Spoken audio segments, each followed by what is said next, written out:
Montana Territory, July 1882. The sun was going down behind the Blacktail Ridge, dragging the heat of the day with it as the sky blistered into shades of rust and blood. The earth, cracked and groaning, hadn't tasted rain in weeks. Dust clung to everything like memory. Hard to shake, impossible to forget. Prairie grass leaned and whispered under the weight of the wind, and buzzards wheeled high in the molten sky, waiting for something to die. Thomas Ellery leaned on a fence post half rotted at the base, squinting through the haze toward nothing in particular. His hands were thick with calluses, his sleeves rolled and stained with sweat and dirt. The fields behind him lay dry, the soil packed like stone, and the corral stood empty save for an old mule with one blind eye. Thomas set the post, drove it into the ground, and hammered a splintered rail into place with the dull rhythm of someone trying to forget. He hadn't spoken to another soul in near a month. Folks said he was a ghost walking, man lost to drought and grief, living only out of habit. He didn't argue. Some ghost stayed behind for a reason. A low squeal broke the rhythm of the hammer. He paused, turning toward the road, where dust kicked up in odd puffs, slow and uncertain. A girl appeared, pulling a wheelbarrow down the trail that led to his ranch.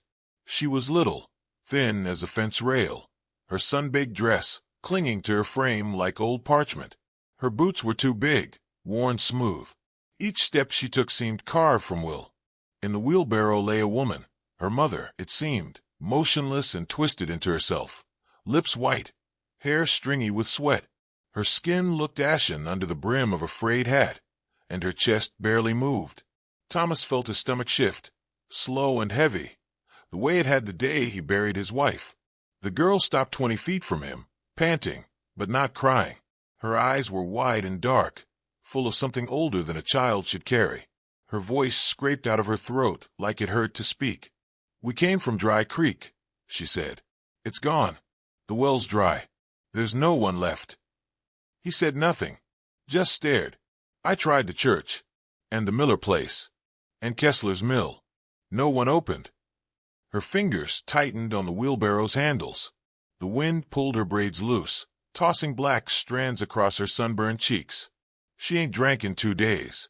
I gave her the last of it yesterday. She can't talk now. Can't open her eyes. She's too weak to beg." The words hung there like smoke.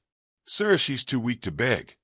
Thomas felt something uncoil in his chest, something he'd buried in the dust along with names and memories he never said out loud anymore. His mouth worked, but nothing came. He looked down at the woman. The girl had wrapped her mother's hands in cloth to keep the blisters from splitting open. The effort made his throat close. He cleared it.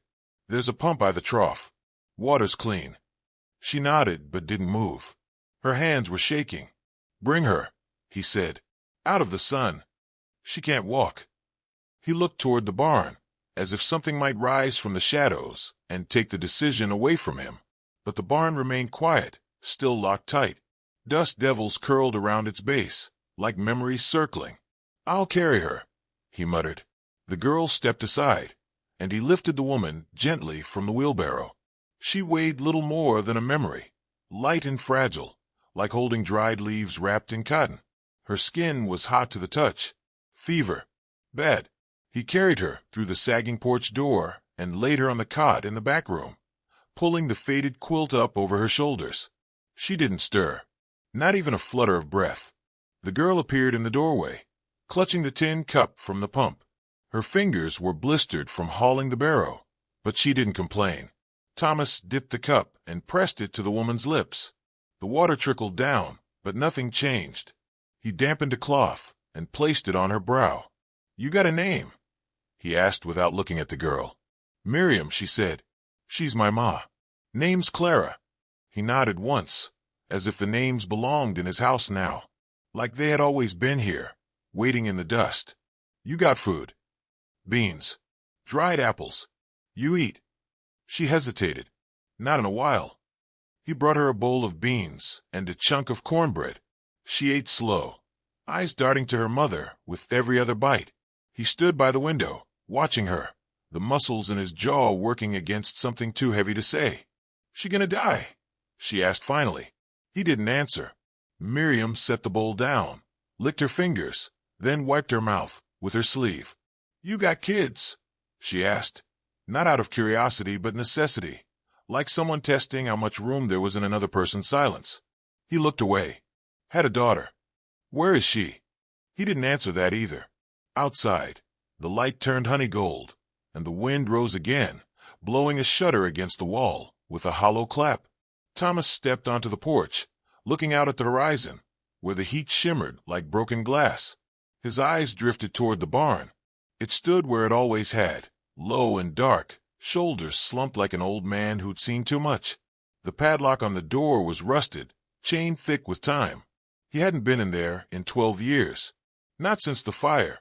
Not since the badge and the rifle and the sound of his daughter screaming from the second floor of a house he couldn't reach. He'd buried the past behind that door. But now, with a girl inside his house asking questions with eyes too big for her years, and a woman barely breathing under his roof, something shifted. The barn called again, not with sound but memory. Not with promise, but with reckoning. As the sun vanished below the ridge, Thomas walked back inside. Miriam was asleep on the floor beside the cot, her hand resting on her mother's arm. Her boots lay neatly side by side. The quiet in the room pressed against his chest. He reached above the hearth and took down the iron key that had sat untouched on its hook for over a decade. It felt heavier than it should. Cold, too. He stepped back out onto the porch. The night was falling hard now. Coyotes cried in the hills. The wind carried something else with it, something darker. He didn't know what yet, but he knew enough to listen. The barn door creaked when he approached it. The padlock moaned as he turned the key. The chains dropped, and the door opened. The barn door swung inward with a groan that echoed like a long-forgotten voice. Dust spun in shafts of early light as Thomas stepped inside, the air thick with memories and the sweet, dry scent of old hay. The place had been left untouched, sealed like a tomb. Cobwebs strung between saddle horns and beams like brittle lace. A preserved tack room stood at the far wall, wooden drawers still labeled in fading ink. Reins, bridle oil, blankets. But Thomas's eyes moved past it all to the far corner, where a long oilcloth bundle lay beneath a cracked saddle. He knelt, fingers trembling more than they should, and peeled it back. The rifle gleamed beneath the dust, well kept despite the years, as though it had waited patiently for him. Beside it sat a box wrapped in a faded blue cloth. He unwrapped it, and there it was. The U.S. Marshal's badge, dull with age but unmistakable, its edges still sharp, its authority still heavy. Thomas closed his eyes, and the past came roaring back like fire through timber. 12 years ago, he'd worn that badge with pride. They called him the Iron Marshal, quick with a shot, quicker with justice. He'd built the ranch with his wife, Anna, and their daughter Ellie, nestled between law and land. But the Garnett gang had been a wildfire no badge could stop. They came through like wolves in the night, drunk, mean, and hungry for blood. When Thomas wasn't there to greet them, they lit the house from the inside. He returned to ash and silence. All that remained was the barn and a scream that never stopped echoing in his chest. He set the badge down and stood, spine stiff. Outside, the wind had picked up. It whistled through the eaves and kicked up dirt along the ridge. Trouble was coming. He could smell it. 3 days passed. Clara's fever finally broke. She still couldn't stand, but color returned to her cheeks. Miriam hardly left her side except to help Thomas feed the mule or collect water. The child had grown quieter since that first day, watching everything, taking it in like she was preparing for something. On the morning of the 4th day, Thomas rode into town for supplies. The saloon was near empty, save for 3 old men nursing whiskey at the back table and a pair of ranch hands arguing over cards. The general store clerk, a thin boy with a crooked eye, handed Thomas a sack of flour and a tin of coffee. "You here yet?" the boy asked, voice barely above a whisper. Thomas raised an eyebrow. Garnett gangs headed west. Hit 3 ranches between Red Creek and Hollister's Bend. Took stock food. Left a man gutted in his own well. Thomas said nothing. They say Ephraim's got 30 men with him. Cole, too. The name made something tighten in Thomas's chest. Sheriff says he'll stand firm, the boy added, sneering. Old man can't even hold his own gun steady. Thomas paid in coin and walked out without a word. Back on the ranch, Miriam met him at the gate, holding a crooked-handled broom like a rifle. "I scared off a coyote," she said proudly, then frowned. "You okay?" He handed her the sack. Store was low. Might need to ration. She didn't press, just followed him toward the barn, dragging the broom behind her. That evening, while Clara slept, Thomas showed her how to brush the mule, how to patch a saddle strap, how to twist hay into knots the animal liked to chew. Miriam soaked it up like sun after storm. "You ever teach your daughter this stuff?" she asked, stroking the mule's neck. He hesitated, then gave a short nod. "She was a good rider. Braver than me." Miriam smiled, a small, warm thing. IDV liked her. That night, just before the horizon swallowed the last light, a rider appeared from the hills. The horse was black and foamed at the mouth, its flanks coated in blood and sweat. The man on its back slumped low, one arm hanging useless, hat gone, shirt torn at the shoulder. Thomas saw him coming and stepped onto the porch with his rifle in hand. The rider fell sideways as the horse stumbled to a halt near the barn. Miriam ran out, wide-eyed. "He's hurt." Thomas was already moving, rifle lowered but loaded. The man moaned as they rolled him over. His face was streaked with grime, jaw unshaven, and a deep gash split the side of his head. But it was the mark on his chest that made Thomas pause. Branded into the flesh above his heart, just under the collarbone, was a crude G carved into a horseshoe shape. Garnett. Cole. Miriam didn't see it at first. She helped bring water while Thomas bandaged the wound, laying the man in the straw behind the barn. He was burning with fever, muttering things that didn't fit together, about fire and orders and Ephraim and the girl with the voice of a bell. Thomas listened to the ramblings and stared at the mark. The past had ridden to his door. That night, after the house had gone quiet and the moon rose behind the pines, Miriam crept from her cot and tiptoed toward the barn. Something in her gut twisted, an old instinct sharpened by hunger and fear. She slipped inside and saw the man thrashing weakly under a blanket. She knelt beside him, hand trembling, reaching to adjust the cloth on his brow. The blanket slipped down his chest. Her breath caught. There it was, the brand. She'd seen it before, on the man who dragged her mother out into the street back in Dry Creek, laughing as he kicked over the water barrel and spit on the preacher's boots. The man who said, "We leave the bones for the buzzards." She backed away, fast and silent. Thomas found her on the porch, curled up with her arms tied around her knees. She didn't look up when he sat beside her. "It's him," she whispered. "He's one of them. One of the devils." "I know. You let him stay. He's wounded." "So was my ma," she snapped, her voice cracking like dry wood. "So were half the folks in Dry Creek." Thomas stared out at the prairie. The moonlit grass shimmered like silver dust, but it brought no peace. "I buried men like him," he said quietly. "Tracked them across mountains. Watched their blood sink into snow. I know what he's done." "Then why?" "Because knowing ain't the same as deciding. And killing a man while he's down, that's a weight, Miriam. It stays with you." She wiped her eyes with her sleeve and didn't reply. The silence stretched. "Ephraim's coming," Thomas said after a long moment. "He'll want his brother back." "And what will you do?" He looked down at his hands, once steady, once sure. "Something I should have done a long time ago." The wind picked up again, rustling the grass, hissing low through the barn slats. Voices rode in on it, memories, warnings, things left unsaid. Inside, the outlaw slept. Inside the house, Clara dreamed without peace. And under the stars, a man and a child sat together, each waiting for the storm that would decide what kind of legend they would become. Dawn broke dry and blood-colored over the hills, washing the earth in rust and silence. The wind had stopped. Even the prairie grass held its breath. In the valley, below the first line of sun, the Garnett gang rode in, 25 horses wide, dust rising behind them like a storm no prayer could stop. At their center rode Ephraim Garnett, tall and cruel-eyed, with a silver spur that jangled like death each time his black stallion struck the earth. He wore a bear fur coat despite the heat, and his rifle rested across his saddle like it had already chosen its next victim. The town stirred awake to the sound of hooves.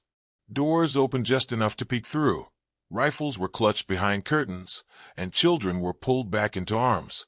The sheriff stood outside the saloon, one hand on his rusted pistol, the other shaking so hard his badge nearly clinked against the buttons on his vest. Ephraim halted his gang in the center of the street. He dismounted with the grace of a man too used to violence. His boots thudded against the earth, and he smiled, a grin sharp as a cracked whip. "Bring out my brother," he shouted, "or I burn this town to the dust it's already halfway become." There was no reply, just the groan of the wind as it returned, slowly, like a breath gathering behind scream. Then the barn doors opened. Thomas Ellery stepped into the morning like he'd never left it.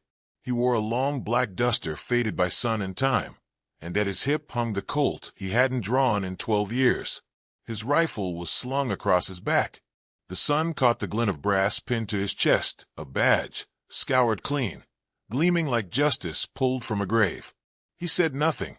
At his side stood Miriam, her small hands wrapped around the broomstick she refused to put down. Her chin was high, eyes steady. She was afraid, but she stood there anyway. Ephraim's smile vanished. "Well," he said, spitting into the dust, "ain't this a damn ghost story?" Thomas stared at him, expression blank. "You gonna hide behind that badge now, Marshal? Or you gonna hand over Cole before I count to 5? Thomas's voice, when it came, was quiet, slow. "You already counted 12 years ago. That stopped the gang cold." Ephraim's brow furrowed. "You're the one from Jasper's Crossing, the Iron Marshal." Thomas didn't respond. He just stepped forward, hands empty, feet heavy but sure. "You're outgunned," Ephraim warned. "Ain't no court out here. Ain't no law." "There's justice," Thomas said, and his voice sounded older than the wind, older than the earth. "You just forgot what it looks like." A beat passed. Ephraim raised his rifle, and all hell broke loose. The first shot cracked the silence like thunder. Wood splintered. A shop window exploded behind Thomas as he dove left, drawing his Colt mid-roll. His first shot clipped a man's shoulder. Miriam ducked behind a trough, her face pale but focused. Bullets screamed through the dust. The townsfolk crouched in doorways, watching with wide eyes and gritted teeth. Thomas moved like a man possessed. His coat snapped with every turn, his boots kicking up dirt as he took cover behind the water cart. 3 more outlaws fell before the dust had fully lifted. From the shadows of the barn, Cole staggered out, still limping from his wound. "Ephraim," he shouted, drawing his revolver. "We can end this now." But his eyes flicked toward Thomas, and that's when the truth hit the dirt like spilled blood. Cole wasn't out to stop the fight. He was out to finish it. He raised his gun toward Thomas's back. Miriam saw him first.